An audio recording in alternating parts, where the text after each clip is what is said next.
مچھلی شہزادہ۔ رانی ایک بہت پیاری لڑکی تھی۔ اس کا ایک چھوٹا سا گاؤں تھا جہاں سب لوگ مل جل کر رہتے تھے۔ گاؤں کے سب بچے وہاں کے ایک چھوٹے سے گراؤنڈ میں کھیلتے اور شام سے پہلے اپنے گھروں کو واپس چلے جاتے۔ رانی بھی ان بچوں کے ساتھ کھیلتی اور شام کو جلدی گھر واپس آ جاتی کیونکہ اسے صبح جلدی اٹھنا ہوتا تھا۔ وہ صبح جلدی اٹھ کر اپنا بستر طے کر کے رکھتی، اس کے بعد نہا دھو کر فریش ہوتی اور اپنے ماں باپ، بہن بھائی اور دادی اماں کے ساتھ کھانا کھاتی جو ان کی میڈ بناتی تھی۔ رانی اپنے بھائی کے ساتھ روزانہ وقت پر اسکول جاتی۔ وہ دونوں بہن بھائی پڑھائی میں بہت اچھے تھے، اس لیے وہ اپنے کلاس فیلوز کی مدد بھی کرتے تھے۔ اسکول سے واپس آ کر وہ اپنے دوستوں کے ساتھ گاؤں کے چھوٹے سے گارڈن میں کھیلتے۔ رانی کی ایک دادی اماں بھی تھیں جو ان دونوں بہن بھائیوں سے بہت پیار کرتی تھیں اور ان کو مزے کی کہانیاں بھی سناتی تھیں۔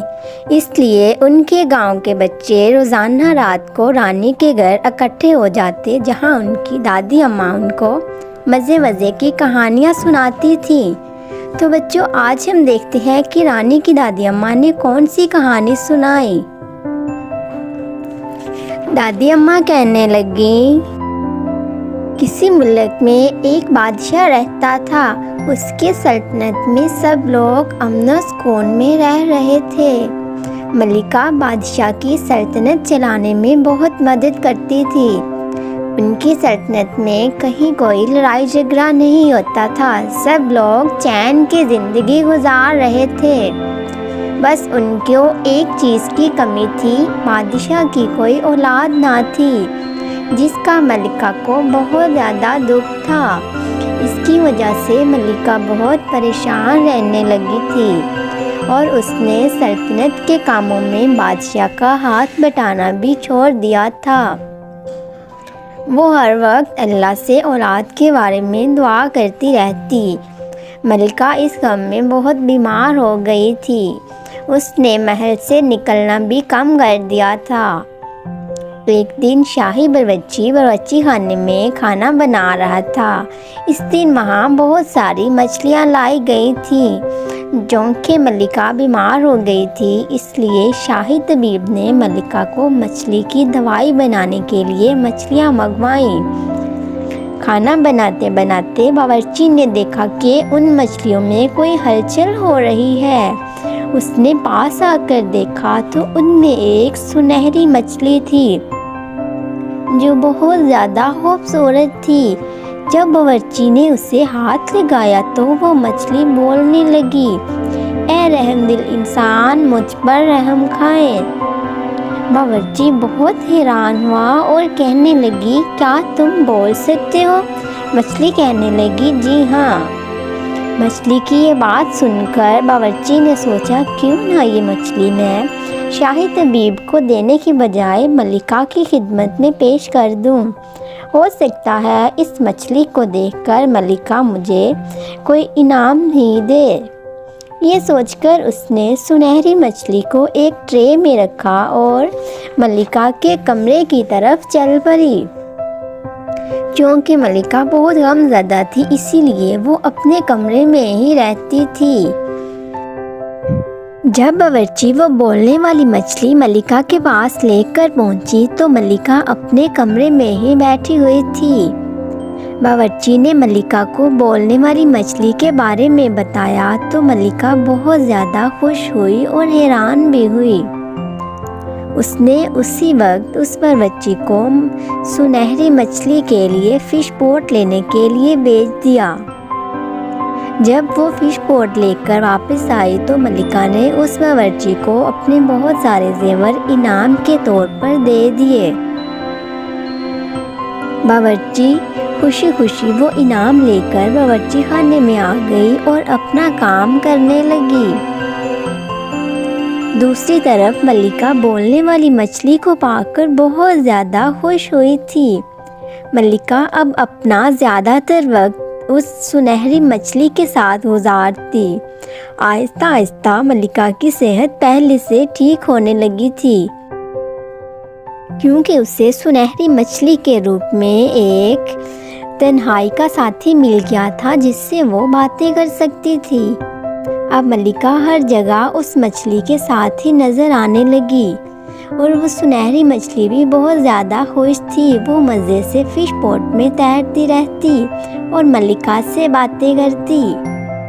एक रोज़ मल्लिका मछली से बातें करते करते उदास हो गई, तो मछली ने पूछा, मल्लिका आप परेशान क्यों हैं? तो मल्लिका ने बताया कि उसकी कोई औलाद नहीं है और इस बात का उसे और बादशाह को बहुत ज़्यादा दुख है।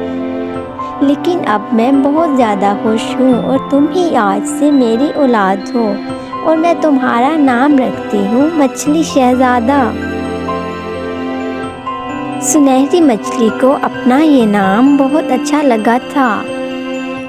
सल्तनत में जब लोगों को पता चला कि मल्लिका एक बोलने वाली मछली को अपना बेटा बना चुकी है, तो सब लोग बहुत ज़्यादा हैरान हुए, लेकिन मल्लिका को कुछ भी नहीं कह सकते थे। अब मल्लिका ज़्यादा वक्त मछली शहज़ादे के साथ ही गुजारती थी और बहुत खुश रहने लगी थी।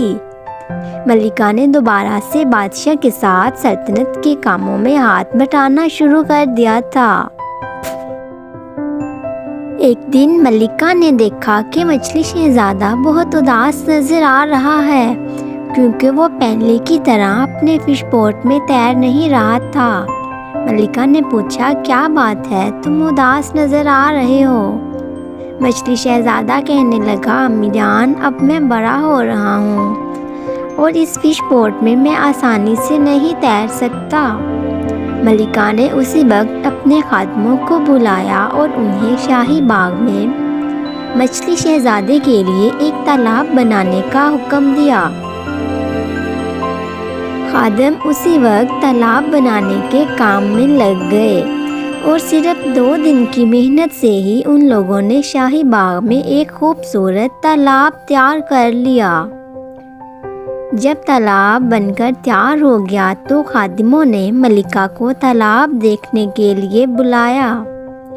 मल्लिका ने जब वो तालाब देखा तो उसे बहुत ज़्यादा पसंद आया। उसने उसी वक्त खादिमों को हुक्म दिया कि मछली शहज़ादे को इसी वक्त इधर लाया जाए। जैसे ही खादम मछली शहज़ादे को मल्लिका के पास लाया तो मल्लिका ने उसको उसके नए घर तालाब में रख दिया। शहज़ादा मछली उस तालाब में तैरने लगा, लेकिन जल्द ही मल्लिका को महसूस हुआ कि मछली शहज़ादा ज़्यादा खुश नहीं है, तो उसने सुनहरी मछली से पूछ लिया कि क्या तुम्हें अपना नया घर पसंद नहीं आया? मछली शहज़ादा कहने लगा, ऐसी बात नहीं है, ये तालाब बहुत ज़्यादा खूबसूरत है और मुझे बहुत पसंद भी आया है। मैं इसलिए उदास हूँ कि मैं ये चाहता हूँ कि मेरी भी कोई बीवी हो, क्योंकि मैं अकेले रह कर तंग आ चुका हूँ। मैं चाहता हूँ कि आप मेरी शादी कर दें। मल्लिका मछली शहज़ादे की ख्वाहिश सुनकर बहुत ज़्यादा हैरान हुई। फिर दादी अम्मा कहने लगी, बच्चों अब बहुत रात हो गई है, आगे की कहानी अब हम कल सुनाएंगे। अब सब बच्चे अपने अपने घरों को जाओ और जाके सो जाओ, क्योंकि आप लोगों को सुबह सवेरे उठकर फ्रेश होकर स्कूल भी जाना होता है। अगर रात को लेट सोओगे हो तो सुबह जल्दी आंख नहीं खुलेगी, जिसकी वजह से स्कूल लेट होने से टीचर से डांट पड़ेगी।